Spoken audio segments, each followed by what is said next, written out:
Good morning बच्चों। हिंदी की पाठशाला में आपका स्वागत है। बच्चों, आइए हम लोग अपनी पढ़ाई को आगे बढ़ाते हैं। हम लोग पढ़ रहे थे पाठ 11 पिकनिक। प्रश्न उत्तर हो चुका था इसका, और आज हम लोग पढ़ने वाले हैं भाषा से। तो आइए देखते हैं भाषा से में पहला क्या है। ठीक है, आप लोग अपने कॉपी में जहां प्रश्न उत्तर लिख चुके हैं, इसके बाद लाइन ड्रॉ कीजिएगा। लाइन ड्रॉ करने के बाद नेक्स्ट हेडिंग दीजिएगा भाषा से, और डेट भी लिखते जाइएगा कब आप लोग इसे लिख रहे हैं। भाषा से में पहला है लिंग बदलो। लिंग बदलो यानी स्त्रीलिंग से पुल्लिंग या पुल्लिंग से स्त्रीलिंग। ठीक है, हम लोग इसके बारे में पहले भी पढ़ चुके हैं, आप लोग जानते हैं। आइए देखते हैं क्या है। जैसे अध्यापक, ये पुल्लिंग है, इसका स्त्रीलिंग लिखना है अध्यापिका।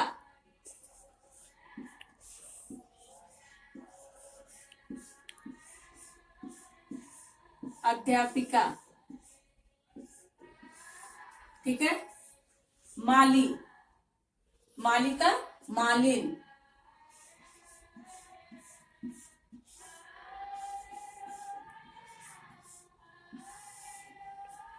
फिर है बेटा, और बेटा का होगा बेटी।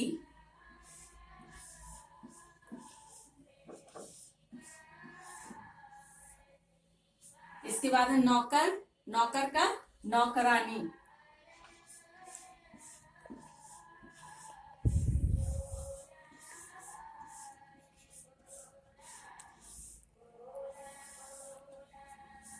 ठीक है, तो ये है 4 लिंग बदलो। इसे आप लोग अपने हिंदी कॉपी में लिखिएगा।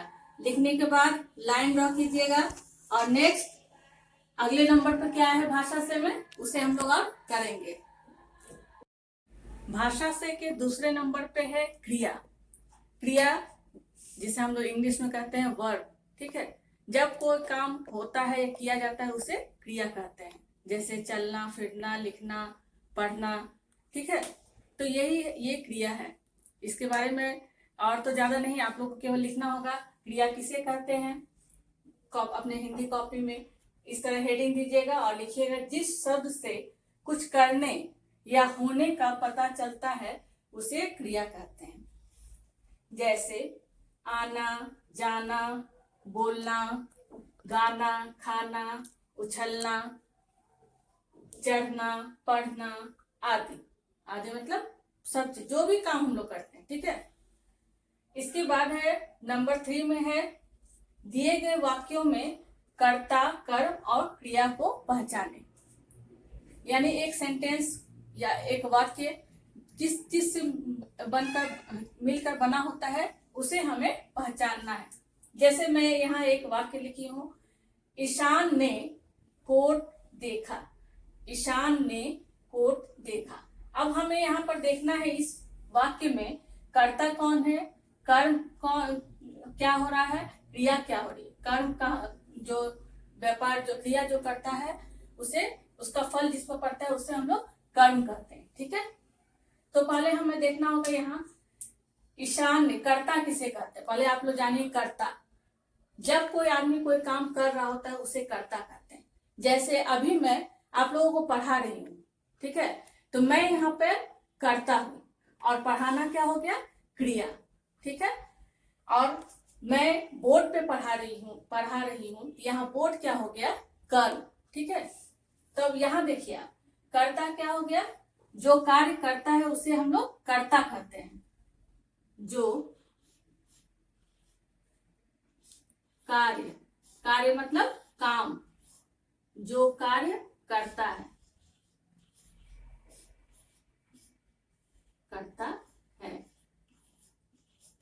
ठीक है, यहाँ ईशान ने कोट देखा। यहाँ कोट कौन देख रहा है, ईशान। तो ईशान क्या हो गया, कर्ता हो गया, कर्ता। ठीक है, अभी क्रिया, ईशान क्या कर रहा है, देख रहा है। तो यहाँ क्रिया क्या हो गया, देखा जो है वो हो गया क्रिया। क्रिया। अब ईशान क्या देख रहा है, कोट देख रहा है। तो कोट क्या हो गया? कर्म। कर्म। अब देखिए जिस तरह से यहां मैं लिखी हूं, कर्ता जो कार्य करता है, क्रिया, कर्ता जो कार्य करता है उसे क्रिया कहते हैं। कर्ता जो कार्य करता है, करता है,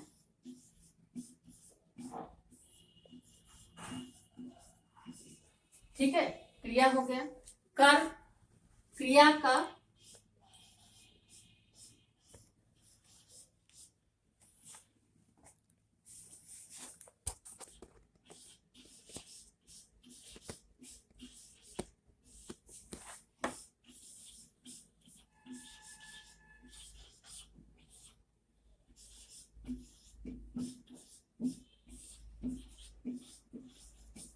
ठीक है, कर्म हो गया जिस पर क्रिया के व्यापार का फल पड़ता है। ठीक है, तो यहाँ क्या है? क्रिया के व्यापार का फल किस पे पड़ रहा है? कोट पे। तो ये हो गया कर्म।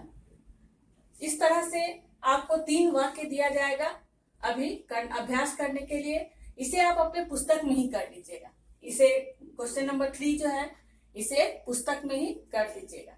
ये आप समझ गए होंगे, इसे लिखने की जरूरत नहीं है, पुस्तक में भी अच्छी तरह से दिया गया है। आप लोग इसे पढ़िएगा और अभ्यास के लिए वहां 3 वाक्य दिया गया है, उसे कर लीजिएगा। मैं आपको एक बार पुस्तक में दिखला देती हूँ। आइए, यहाँ देखिए 3 वाक्य दिया गया है। पहला है माली ने कोट पहना। आप लोग इसे पुस्तक में ही कीजिएगा। मैं यहाँ पुस्तक लिख देती हूँ, ठीक है, आप लोग को याद रहेगा। कोट, माली ने कोट पहना, तो कर्ता क्या हो जाएगा? माली ने। यहाँ हम लोग लिखेंगे माली ने। कर्म क्या है? कोट। माली क्या कर रहा है? पहन रहा है, तो क्रिया हो गया ये पहनना। उसी तरह से राहुल पत्र लिखता है। राहुल कर्ता हो गया, पत्र हो गया कर्म, और लिखता है हो गया क्रिया।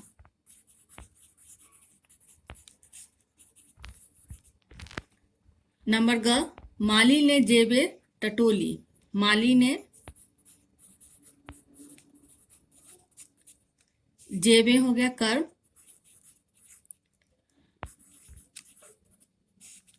और टटोली हो गया क्रिया।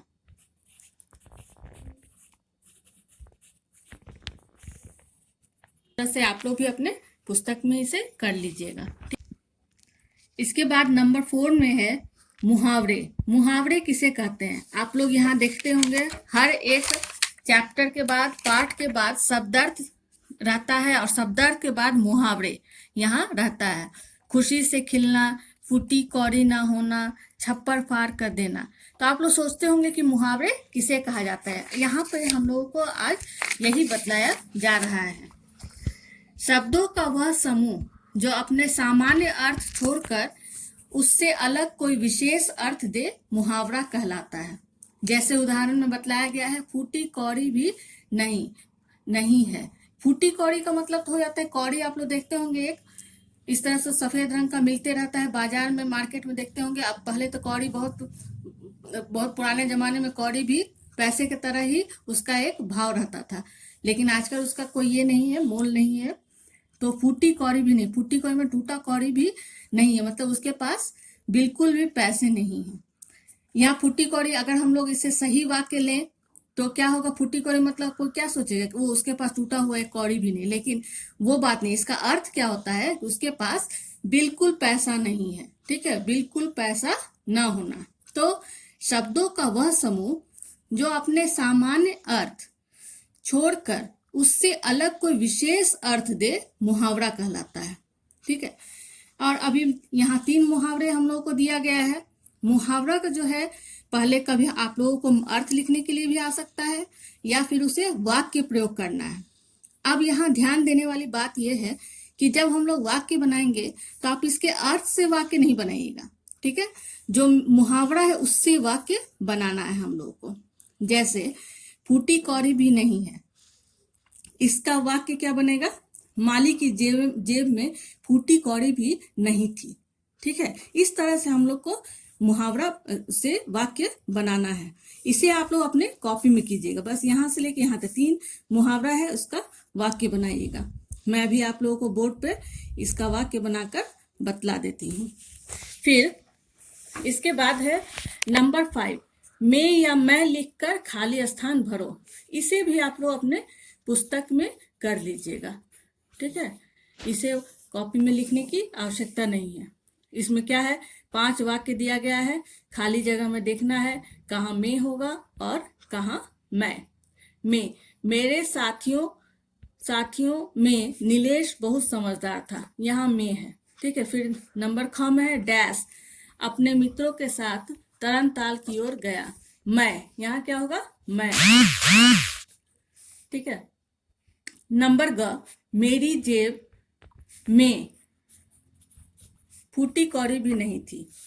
फिर नंबर घ, आज उन्होंने अनजाने में ही एक जरूरतमंद की मदद की थी, यहाँ में होगा। नंबर अंग, उसकी इतनी सी इच्छा भी मैं पूरी नहीं कर पाऊंगा, यहाँ होगा मैं। तो ये हो गया मैं और मैं लिखकर खाली स्थान भरना। इसे आप लोग अपनी पुस्तक में कीजिएगा। आइए अब हम लोग मुहावरा पढ़ते हैं। आइए अब मुहावरे से वाक्य बनाते हैं। यहाँ 3 मुहावरे हम लोगों को दिया गया था। 3 मुहावरे से मैंने वाक्य बनाया है। देखिए यहाँ पहला है छप्पर फाड़ कर देना। ईश्वर जब देता है तब छप्पर फाड़ कर देता है। ठीक है, नंबर ख में है खुशी से खिलना। पुरस्कार मिलने पर मैं खुशी से खिल उठी। ठीक है, नंबर ग में है हक्का बक्का रह जाना। पुलिस को देखकर चोर हक्का बक्का रह गया। तो ये 3 मुहावरे आप लोग अपने कॉपी में लिखिएगा इसे। ठीक है बच्चों, आप लोग जानते हैं कि हम लोगों को कुछ प्रोजेक्ट वर्क दिया जाता है करने के लिए, जो हर एक सब्जेक्ट का अलग अलग दिया जाता है। हिंदी का भी किया जाता है। हिंदी में इसे हम लोग परियोजना कार्य कहते हैं। तो इस बार आप लोगों को जो परियोजना कार्य करना है उसका टॉपिक है वृक्ष की उपयोगिता। ठीक है, और कैसे इसे करना है ये मैं अभी आपको बतला रही हूँ। आप लोगों को 2 पेज लेना है इस तरह से, प्रैक्टिकल कॉपी का। देख रहे हैं ये पेज, प्रैक्टिकल कॉपी का ये 2 पेज। ठीक है, अभी 2 पेज लेने के बाद सबसे पहले पेज में, आइए मैं दिखलाती हूँ इसे रख के। ये प्रैक्टिकल कॉपी का पेज है। अभी यहाँ पर आप लोग पहले पेज में ऊपर में लिखिएगा हिंदी परियोजना कार्य। ठीक है, इसके बाद यहाँ विषय लिखिएगा। विषय में यहाँ लिखना होगा आप लोगों को वृक्ष की उपयोगिता। इस तरह से आप लोग अपने ग्लिटर पेन से भी लिख सकते हैं, स्केच पेन से भी लिख सकते हैं। ऐसे विषय हो गया वृक्ष की उपयोगिता, ये विषय है। इसके बाद आप लोग लिखिएगा नाम, कक्षा और क्रमांक। नाम आप लोग यहाँ हिंदी में भी लिख सकते हैं। कक्षा में यहाँ जैसे 3 क्लास 3 सेक्शन जो है बी, अगर हम लोग क्लास 3 बी में है तो बी, ए है तो ए, इस तरह से आप लोग लिखिएगा 3 ए, अगर बी है तो बी। ठीक है, इस तरह से इसे लिख दीजिएगा। फिर क्रमांक यानी रोल नंबर, जो रोल नंबर है आप लोग यहाँ पे लिखिएगा। इंग्लिश में ही रोल नंबर लिखना है, हिंदी में नहीं लिखिएगा। ठीक है, यहाँ रोल नंबर इंग्लिश में, जो भी नंबर है, जैसे 3 है 4 है, जो है उसे 4 है तो 4 लिख दीजिएगा। ठीक है, इस तरह से मैं यहाँ उदाहरण एग्जाम्पल में दी हूँ। इसके बाद पेज टर्न कीजिएगा। यहाँ वृक्ष का एक फोटो बनाइएगा, चित्र बनाइएगा। देखिए मैं भी यहाँ बनाई हूँ वृक्ष। और दूसरे पेज में यहाँ पे हेडिंग दीजिएगा वृक्ष की उपयोगिता, और 5 वाक्य लिखना है आपको वृक्ष के बारे में। ये 1 2 3 4 5 वाक्य, छोटा छोटा वाक्य लिखिए। 2 लाइन का वाक्य हो तो 2 लाइन छोड़ छोड़ के इस तरह से, और आप ग्लिटर पेन से भी लिख सकते हैं। वाक्य आप अपने मन से लिखिएगा। जैसे वृक्ष की क्या क्या उपयोगिता है ये तो आप लोग जानते ही हैं, इसलिए मैं नहीं बतलाऊंगी इतना। केवल कैसे लिखना है कैसे बनाना है मैं वो आपको बतलाती। 2 पेज से ज़्यादा नहीं लीजिएगा। इसके बाद जब बन जाएगा, यहाँ पे केवल एक स्टेपलर से यहाँ स्टेपल कर दीजिएगा। ओके, इससे ज़्यादा कुछ नहीं। और छोटे पेज में नहीं बनाइएगा, सब प्रैक्टिकल कॉपी के पेज में बनाइएगा। ठीक है, तो आज इतना ही। अगली कक्षा में हम लोग नया पाठ शुरू करेंगे। तब तक के लिए धन्यवाद।